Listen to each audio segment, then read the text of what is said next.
Yesu Kristo. Kristo. Tumaini letu. Basi tunamsanyika hapa kama baba paroko alivyosema katika utangulizi kwamba hii siku ndiyo alifanya Bwana. Tunafurahi na kushangilia kwa sababu ya zawadi ya Padre Raymond Shani. Naomba kushangilia Mungu kwa tukio hili.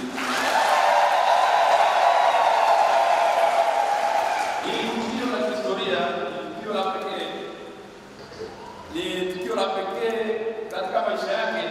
Hakuna kipindi ambapo ameshaikuwa bado. Huu ndio muda wake. Katika historia ya maisha yake yote, ndio amekuwa bado sasa, na sasa anamshukuru Mungu. Hakuna tena kuja kuwa bado mara ya pili yake bado.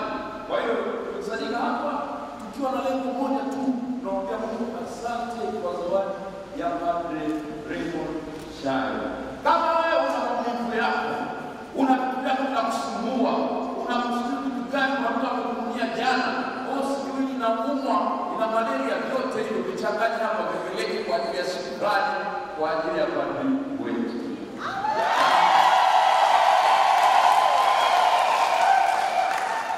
Basi ndio na ndio hili shukrani nimechagua masomo ambayo tumeyasikia. Somo la kwanza kutoka kitabu cha Nabii Isaya sura ya 6.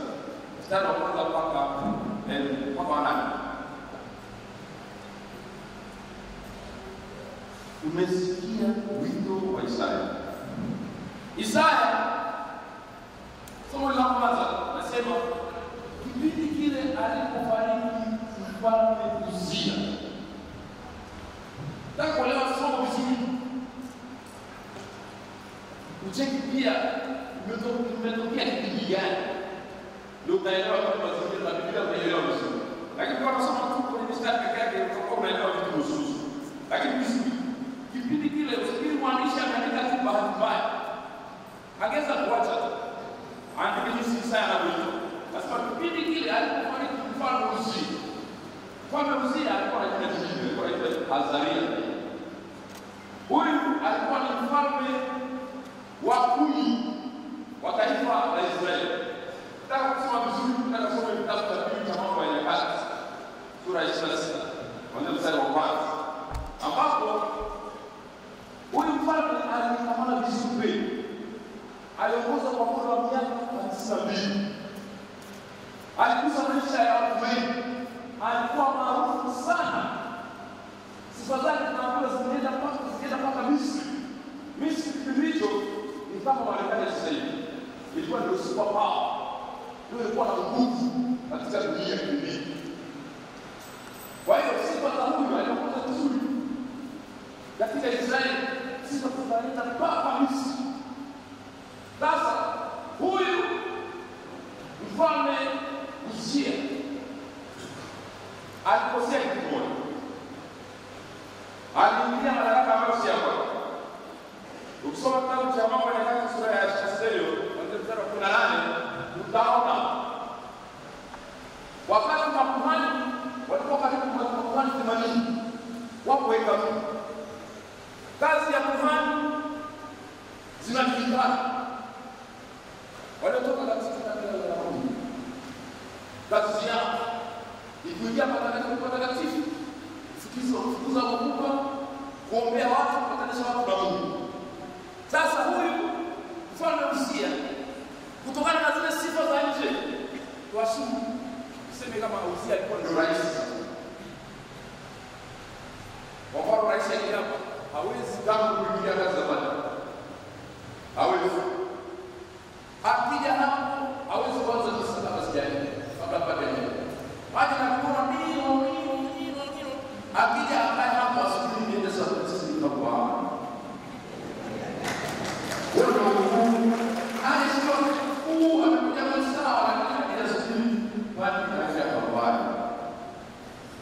hapo ndipo Mungu alikuwa anatoa makuhani.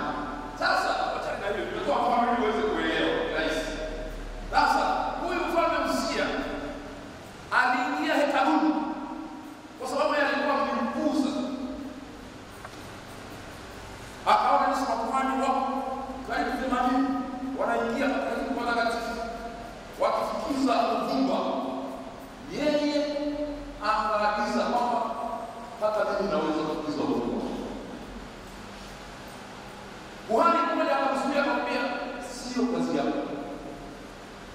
Utaratibiwa na Mungu. Akatumia madaraka yake. Akasema nitafukiza huko. Akaingia, anataka akafukize huko na yeye. Alipoingia tu katokea tetemeko kubwa. Akapigwa ukoma pale pale. Na kadiri ya sheria za Waisraeli kishafika ukoma unaondolewa kati ya jamii. Utatengwa. Kuanzia pale madaraka yake yakaishia pale pale. Akatolewa nje, mtoto wake anaitwa Yothamu akachukua madaraka. Huyu sasa ndipo alipokaa katika ukoma mpaka kafa. Kipindi kile alipokufa mfalme Uzia, ndio somo tunaanzia hapo. Uzia huyo sasa ambaye aliingilia madaraka ambayo hayamruhusu. Zangu wapendwa, kama sijaendelea na Mungu wa Israeli, ninaujua pia kumwambia Baba kutoka Baba, sifa zinaua. Sifa zinaua. Huyo mfalme alisifiwa, akatukuzwa, akasahau mwisho wa madaraka yake. Nawe Baba Raymond, Baba, utapata mahali kwa kusaidia. Jua mwisho wa madaraka yako.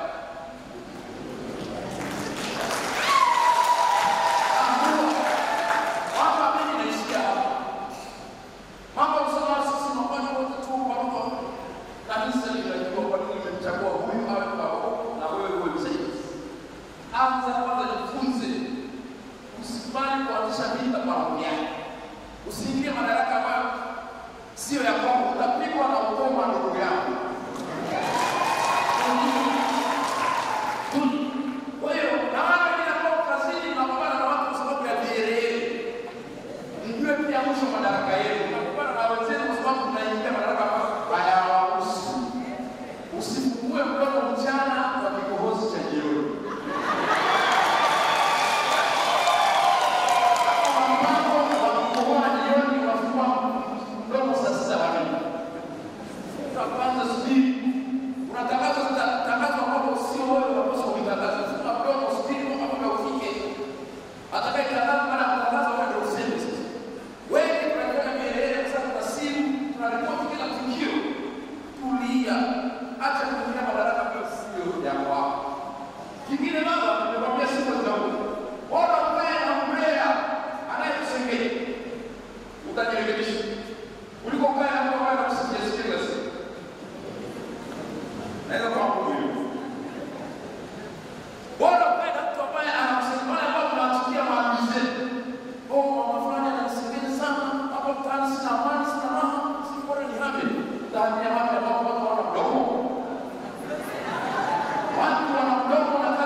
Kwenye maisha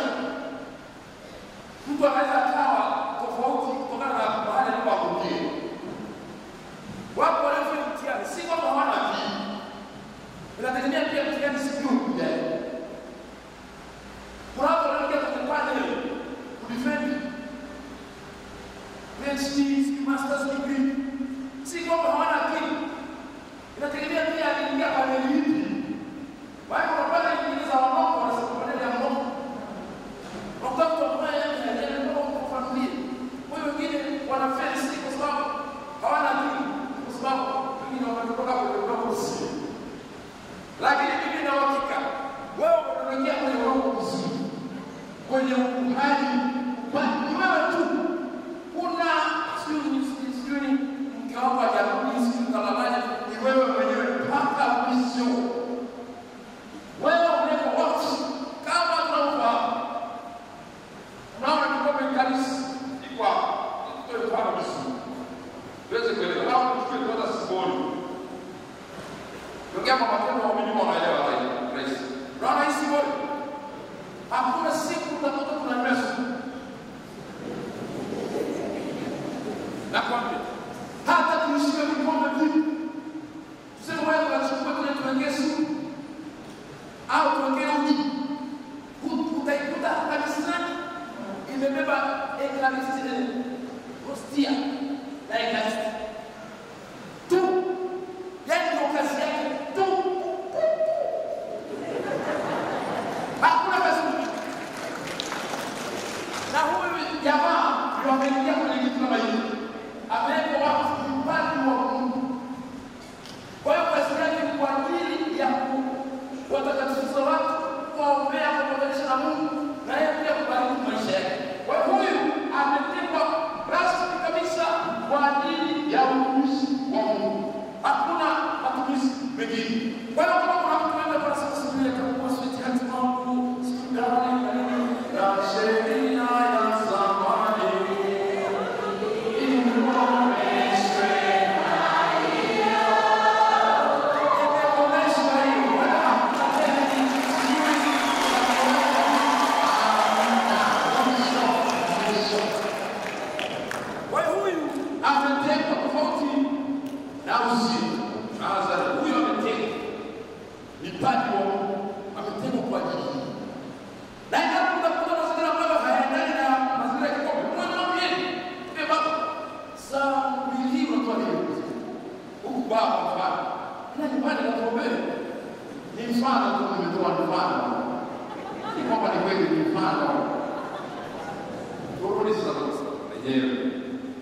Somo hili la kwanza kutoka kwenye kitabu cha Isaya sura ya 6 kile mstari wa 8 na kuendelea.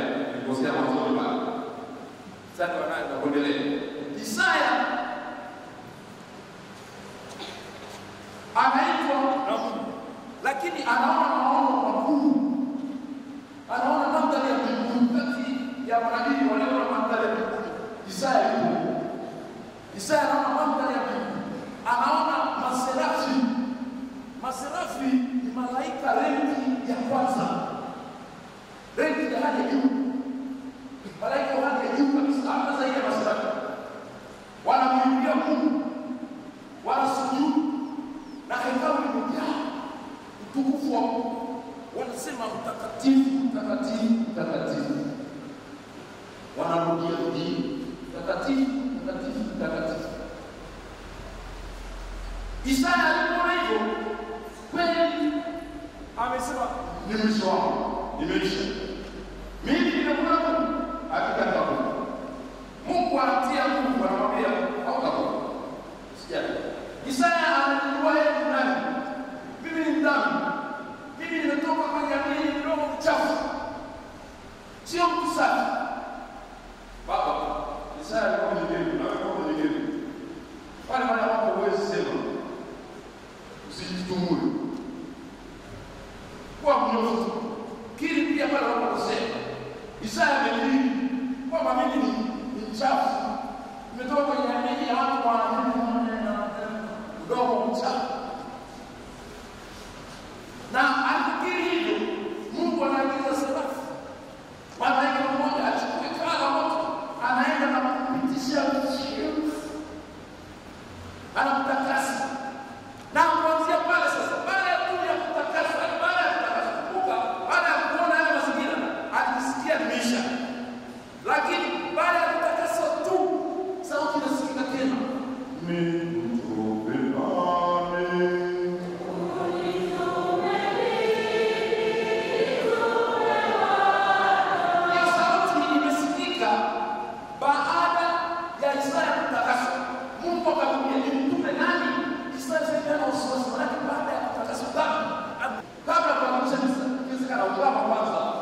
ndugu yako wewe baba, utakuwa na nguvu sana katika kutoa prophetic message, ujumbe wa kinabii, ikiwa kile unachokihubiri unakiishi kweli. Na kwa hiyo watu wanapenda kula chakula kilichotoka kwenye chombo kisafi.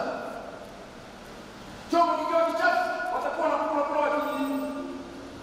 Usikubali ule usemi kwamba shikeni wanayosema, lakini wanachotenda usifanye. Usifanye kwa bado kwamba wewe unachohubiri wanashika, lakini maisha yako hautaanza kukopi chochote. Kwani sasa tunahangaika kujua watakatifu walioishi, kwani tunakopi baadhi ya maisha ya watakatifu walioishi. Kwani sisi wewe baba waandishi kile unachosema na maisha yako umetisha. Unajua maana kutisha? Umetisha. Inadai wanajua tu umetisha. Wanametisha wanakuta amevaa hereni ya blue. Akapaka hapa juu kidogo blue. Alafu ana kucha za blue. Alafu rozari ya blue. Hapo na kibeni majoto cha blue. Alafu kwa mwenyewe ni blue. Alafu viatu vya blue. Soksi ya za blue. Na funguo za gari za blue kwa mfano. Akitembea na kweli malaika ni roho ya blue. Blue. Umetisha. Sasa hiyo ni namba tu ya kuelezea wewe umetisha. Umetisha maisha yako ya upadre na mwenendo wako. Utafikia sana. Utatumia nguvu kidogo sana kuhubiri. Watu watakuelewa hata kueleza kuhusu michango. Utatumia muda kidogo. Kwa sababu anajua atakuwa watu ambaye ni mtu mwema, anasimamia hata mipango yake vizuri, kila kitu hawana cha kuhukumu. Kwa hiyo baba, ile ni siri. Isaya alijua yeye ni baba. Hapa ni lakini baada ya kuitakaswa akapata Mungu. Na wewe ukiwa ni mtu unayesali karibu na Mungu, utatumia Mungu vizuri. Nakuhakikishia utatumia Mungu vizuri sana. Utaarifa kutoka na watu ambao hujui wametoka wapi. Mtu atakuja akutumie pesa, akwambia samahani kwa hiyo pesa iliyoingia wewe kusumbua. Pesa ya pesa ya kusumbua. Watakuomba msamaha kwa kutumia hela kwa sababu ya kuishi kweli.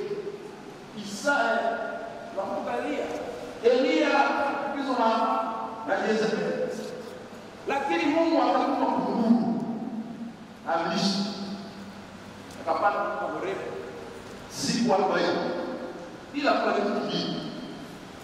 Mungu analisha wale ambao wanaamua kuchagua na kuishi naye. Kwa hiyo kazi ni mwema, watu wataona, watachiki maisha yako, watayamini, watajua kabisa huyu ni padri Hezekia roho zao. Usiwe kuzururaji baba. Mtu ambaye yaani usiwe kufanya kazi ya mwana potea. Lakini katika kukua watu wapaweka na kazi ya mwana potea. Lakini umefika miguwe yako. Kila saa kutafuta yako. Utafuta kumba. Umetoka misa asubuhi, watu wanasubiri kwenye maungano, wewe unawahi pick up ili ukatafute kumba ya kuue. Baba, roho kwanza. Wewe sio unapotea. Fanya kazi ya baba yako aliyokupatia pale. Kama ungamisa watu wakuone, watu wana mizigo, watu wameumizwa. Kanisa ni sehemu ya faraja yote baba. Kaa parokiani, wasaidie waamini, wakija kuwashauri wasikilize. Kuna watu ambao si kwamba kuja kuomba hela, wanataka tu wakusikie tu unawafariji nini. Hiyo pia imeenda sehemu. Kingine, Isaya ameona maserafi wakiimba mtakatifu, mtakatifu, mtakatifu. Haya ni maneno ya kurudia. Mtakatifu, mtakatifu, mtakatifu. Malaika wote walioko kule wanaimba. Nawe baba unakuwa pale. Hebu ashuku. Unakuwa pale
Usipanga vitu vyako na kwa mdomo wetu. Usipange kustiri taishi. Watu kwa na mtu urumie. Wewe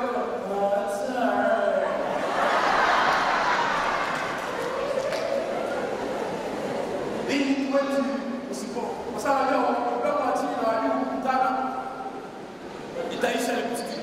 Wewe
Hii ndio utume wako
Usikubali kukaa na watu wanaokusifia.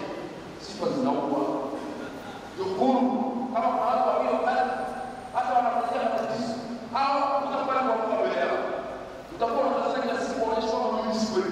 Lakini ni vizuri. Epuka ruhusa na mama.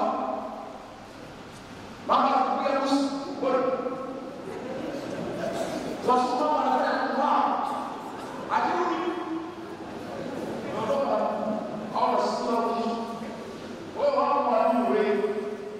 Utawaambia wengine wanakuja wewe na watoto wako wengine wanatumia pia nini vitu za mzao. Kuna watu wanasikia nyinyi huko ndani. Kuna watu wanachafua lakini wanakuja kusikia.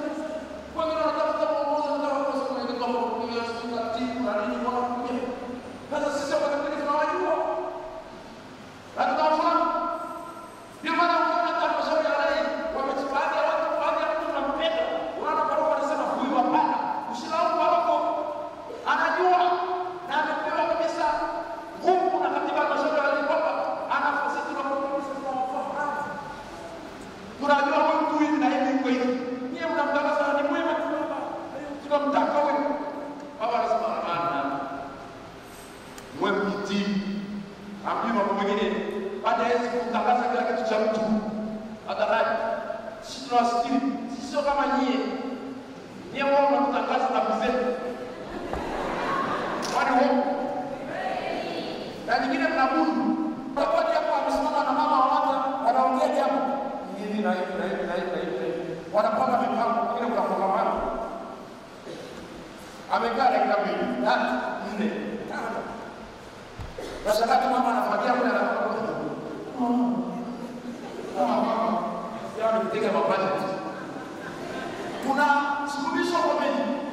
Tunaambiwa mengi. Lakini hakuna siku tutasema tumechoka. Tunarudia mpaka tunaingia kwa kuri. Semeni semavyo. Ongeeni. Na tuchukie tusichukie. Na tupenda. Tunaamisha kisa tukimwona vile vile pale lakini tunaongea kwa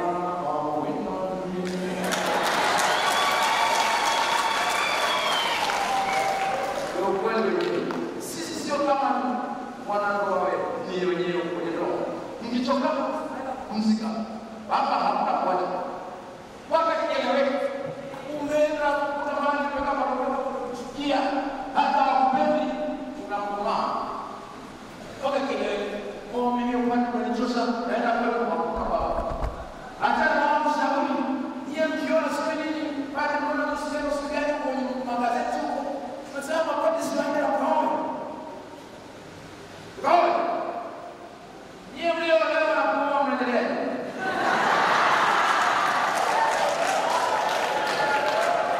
Mimi najua kitu nakwambia.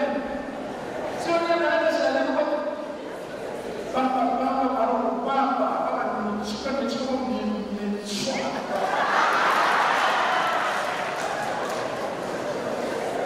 Baba naomba niwakusikie huyu mume wako ni ng'ombe. Na mshauri kwa kesi ambayo msikia ambao umeinuka wenyewe. Wala tasiri. Sio kila kitu wanachokiona kwenye gazeti na ndio watafanya vile. Kuna wengine wamenipa uongozi kwenye kanisa. Wanaamua revenge. Kutengeneza schedule. Na sisi tuko kama mkono na kuona kunyonyolea. Fanyeje? Wewe sio mkazi serikalini. Sasa hapo huko. Umeteka magazeti. Umenitangaza. Mimi niko rais. Tawala mbinguni. Kama nimesema vibaya. Kwa ushahidi maneno mbaya. Lakini kama nimesema vyema mbona naona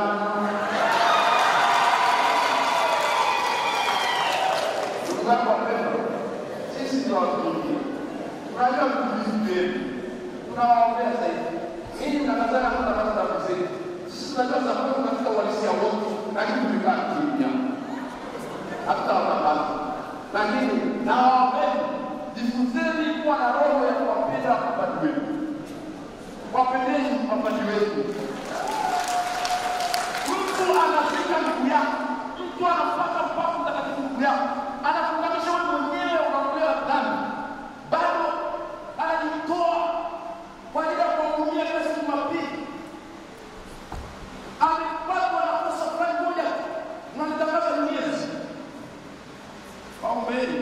Punguzeni umbea. Ongezeni sana. Na kama mtu mbea kubadilika akawa mtu wa kuhubiri Injili. Yaani Injili itapaswa mawili. Badilisha singeni, uigeuze kuombea watu. Unaona Yesu anakuwa. Utakuwa very smart.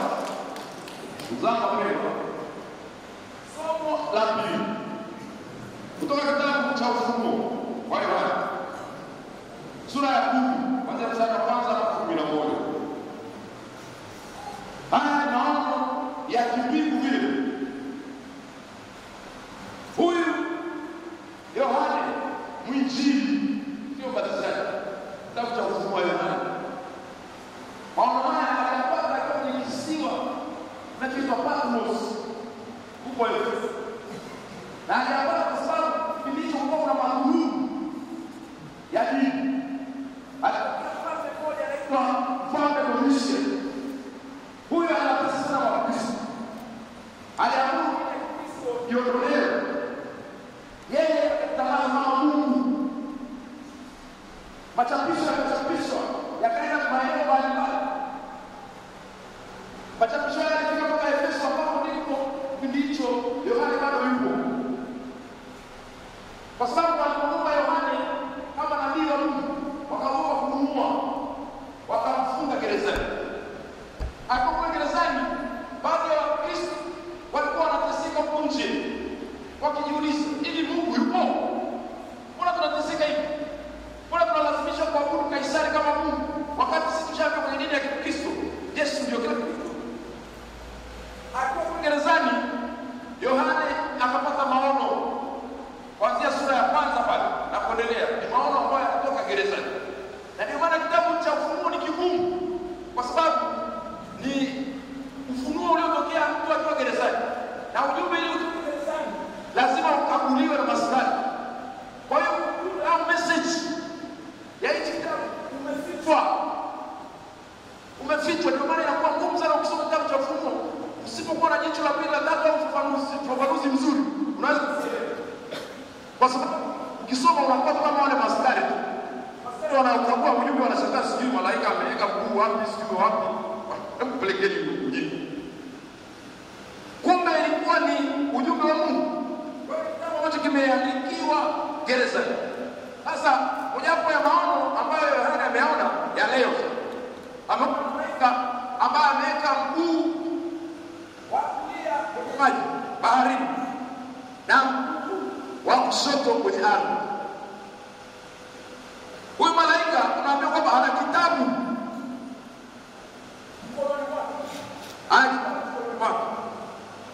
Na kitabu anaagizwa Yohana akichukue, na ukichukua kwake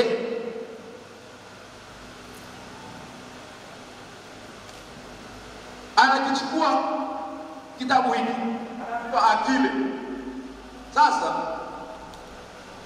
baada ya kukila kuna mambo mawili. Mdomoni ni kitamu, lakini tumboni ni kichungu. Kama mlisikia, ndugu zangu, kitabu hiki ni ujumbe wa Mungu, ni ujumbe wa nabii ambao Yohana alipaswa auhubiri. Nimechagua hili somo maksudi nikitaka kumweleza ndugu yangu Raymond kwamba wewe umechaguliwa na Mungu, umewekewa ujumbe wa kimungu ndani ya moyo wako. Wewe ni padri, umekuwa nabii wa kimungu ambaye unapaswa kutoa unabii. Ni rahisi sana kuhubiri kama bila kuhubiri hapo. Ni rahisi sana. Hata wanaweza kusema hivi maongezi na watu wakacheka wakafurahi. Lakini ikitokea kuliishi ile neno katika matendo na maisha ya kawaida, naweza ikawa uchungu. Mdomoni tamu, tumboni chungu. Ni rahisi kuambia waamini, mpendeni Mungu, ishini katika matakwa ya Mungu, shikeni amri.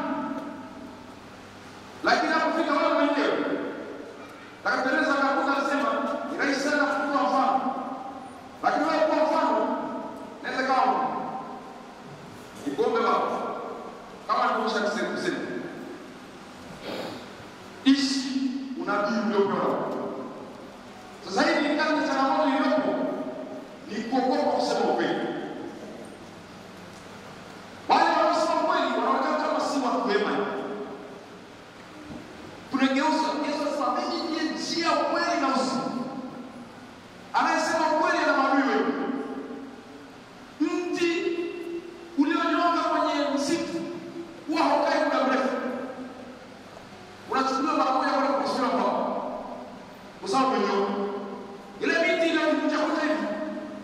mbali sana msitu.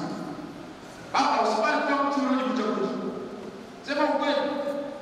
Anayesema ukweli anatembea na panga shingoni kama Yohana Mbatizaji. Sasa hivi tunabembeleza urafiki. Hatuambiani ukweli. Tunatafuta umaarufu. Tunaogopa sana wale wanaotuambia ukweli. Prophetic message tunaharibu unabii wa kimungu.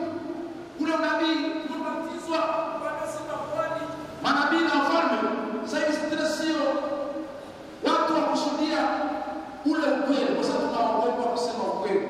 Tunaogopa tutapata shida. Lakini mojawapo ya sifa ya manabii wa zamani wa Mungu ni kumsifia mfalme. Na mojawapo wa wafalme ambaye alikuwa mjanja kidogo alikuwa ni Nebukadneza, mfalme wa Babeli. Kama Danieli sura 2. Mfalme Nebukadneza aliota ndoto, akawaambia wale manabii, niambieni nimeota nini alafu nitafsirieni. Niambieni nimeota nini alafu nipeni tafsiri. Wakaja pale wakajibu. Ni kama sasa hivi watu wengine wanajifanya kwamba ni manabii. Watu wengi sana wanatokeza siku hizo wanajifanya kwamba ni manabii. Ukiwaita waambie naomba uniambie nilichokiota na maana yake. Sio kama atatokea mtu. Waliitwa kipindi hicho cha mfalme Nebukadneza. Baada ya kuitwa wakaambiwa, wakaanza kumbaraguza mfalme na ishi muda mrefu. Baba, wewe tueleze tu ulichoota na sisi watumishi wako tutakupa tafsiri. Akaambia, mimi sitaki kuambia nilichoota, nataka niambie nilichoota na maana yake ni nini. Kawa shida. Mwishoni akakamatwa kwa roho kwa sababu walishindwa. Wakiwa katika hali mbaya, mfalme anataka kuangamiza watu wote wanaofanya ni watabiri. Akatokea Danieli.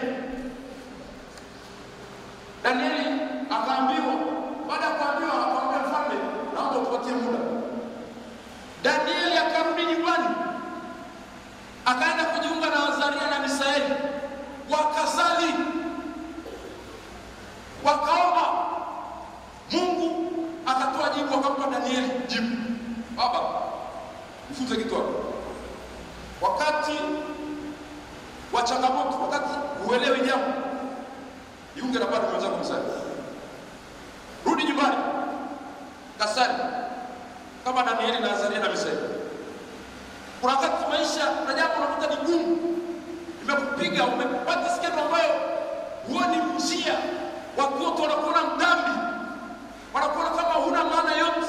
Wanakuona kama hufai hata kuwa padri. Rudi nyumbani. Kasali. Pengine unaenda na kusali naye anaweza kukimbia vile. Lakini Ekaristi nenda pale. Lala hata chini. Mwambie Yesu, naomba unisikane. Unisaidie. Danieli alirudi nyumbani. Akasali pamoja na wenzake. Na Mungu akampa mafunuo. Danieli akaenda mbele ya mfalme. Nenda kasome kitabu cha Danieli sura 2. Akampa story yote kwamba uliota sanamu lenye limeomba chuma, sijui udongo na nini. Akampa tafsiri yote.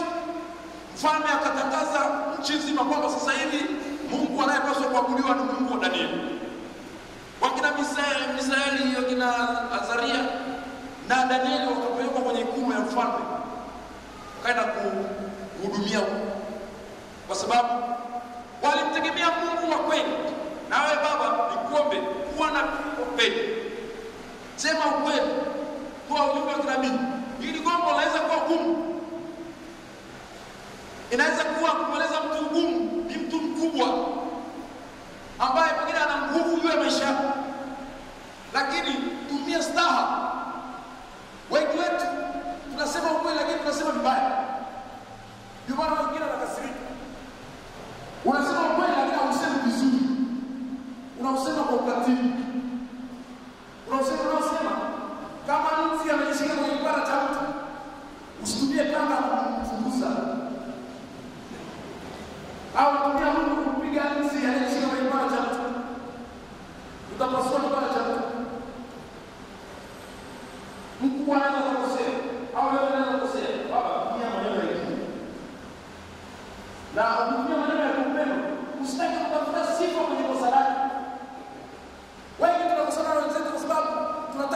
sifa. Unamwambia leo nitakupasha piga za uso mpaka uelewe. Hata unayemwambia hivyo ni mtu, hata kasirika tu, utaisha kugombana. Eleza ukweli kwa upendo. Eleza pia uko na lengo la kumsaidia, sio lengo la kumuua na kuaibisha. Mwanadamu yote hataki kuaibishwa. Kwa hiyo eleza ukweli kwa upendo. Uwe na mimi mama wa kusema ukweli kwa upendo. Nimalizie. Namalizia kwa ujumbe, najaribu kukoti Biblia zaidi. Kitabu cha Mwanzo sura 28. Wakati Yakobo alikuwa amelala, akaona ngazi, malaika wanashuka kutoka mbinguni na kushuka chini.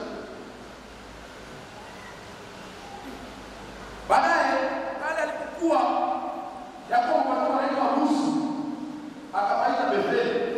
Betheli maana yake hapa alipo na nyumba ya Mungu. Sasa Yakobo alipofanya tena kuhusu ile ngazi. Nini maana hii ngazi? Kumbe yeye ni baba wa taifa kubwa, na baba hilo taifa ndio limekuwa mwalimu wa kuwafundisha watu wengine kuhusu Mungu wa kweli. Wako kupitia hili taifa, watu watapanda kwenye hii ngazi, wakaenda kumwona Mungu wa kweli. Baba, mimi nakubatiza leo katika jina la upande. Kwamba wewe ni mpande ngazi. Wewe ni mpande ngazi kwa sana. Ni hivi kwenye mpande ngazi. Baba, watu wapande kwenye ngazi waende mbinguni. Ndio hapo. Na wewe ni mpande ngazi waende mbinguni. Malaika walikuwa wakishuka kwenye ngazi na kupanda. Na Mungu alikuwa amesimama karibu na ile ngazi. Hii ina maana gani? Mungu yuko na wewe. Uko karibu. Wakati unafanya kazi ya kuwapandisha watu waende kwa Mungu, usikiri uko peke yako. Usiache hii kazi ianze kupanda mijusi na sisimizi. Naomba wafikishe watu, kuna watu wako busy kuelekea mbinguni. Ukamisha watu, ongea na watu, bariki watu. Changamoto zipo na hiyo. Kama ninakwambia, usema mbaya, usingiziwa, kuonewa wivu ni vitu vya kawaida. Wivu hauendani vitu. Lakini baba, nikupe formula ya maisha. Kwenye maisha yako, kama unataka kupata baraka, wewe unakwambia kama pana, siku mbili nakuja kama tata yako, lazima ukweli na sina wanafunzi wote mbele ya papati wenzao na wao yote hapa. Nakupa paswali ya maisha. Baba, usiogope pongeza waliobarikiwa na Mungu. Usiogope kufurahia baraka za watu wenzako. Shangilia. Unapoona Mungu amebariki, furahi. Wivu wako na kununa kwako hakutasaidia kitu chochote. Na ile vyako mnashindwa kuendeleza maisha yenu kwa sababu mnatumia muda mwingi kuwapiga vita wale ambao wamebarikiwa na Mungu. Na wewe niambie, acha wivu. Mungu naomba niendelee kufurahia baraka ambazo umezitoa kwa watu wako. Wapo ambao Mungu amewapa baraka, ukitumia nguvu kwa sema vibaya, ukitumia nguvu kwa nyanyasa, ndivyo unavyoaibika zaidi. Anayepambana na anayesondoa na Mungu anajikuta anapambana na Mungu mwenyewe. Anayepambana na Mungu mwenyewe atapondwa na kuisha kabisa. Na Mungu mmeshindwa kuendelea, mmeshindwa kupiga hatua kwa sababu ya wivu mbaya. Mmekuwa tayari hata kuita mtu Freemason kumwambia Mungu ndiye aliyefanya. Baba angalia na hiyo nyie.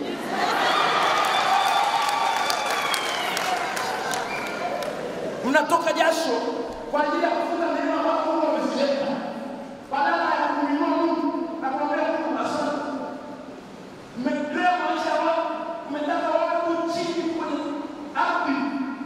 Kila familia ina shida.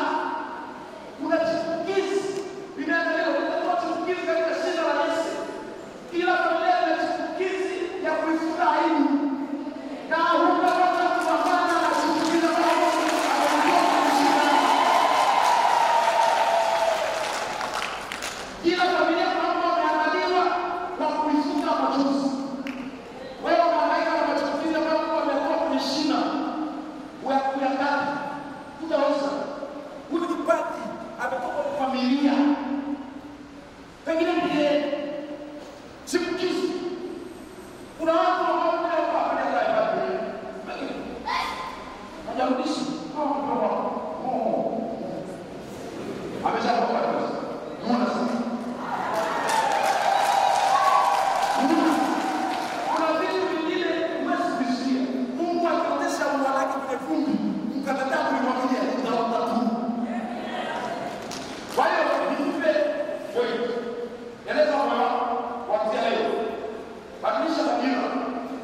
Jitahidi kusimama ndugu yangu, jua kwamba Mungu ni mgawaji wa baraka na anaweza kugawa kwa mtu yeyote. Kama ilivyo kifo, kwamba kinaweza kutokea kwa familia yote, na baraka ndivyo ilivyo.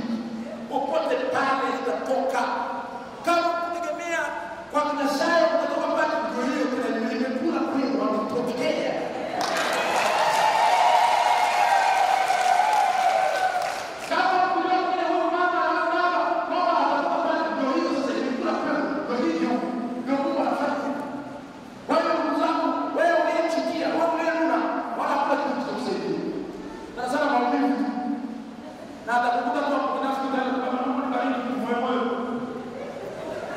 Mwisho wa mambo kuhusu Yesu Kristo.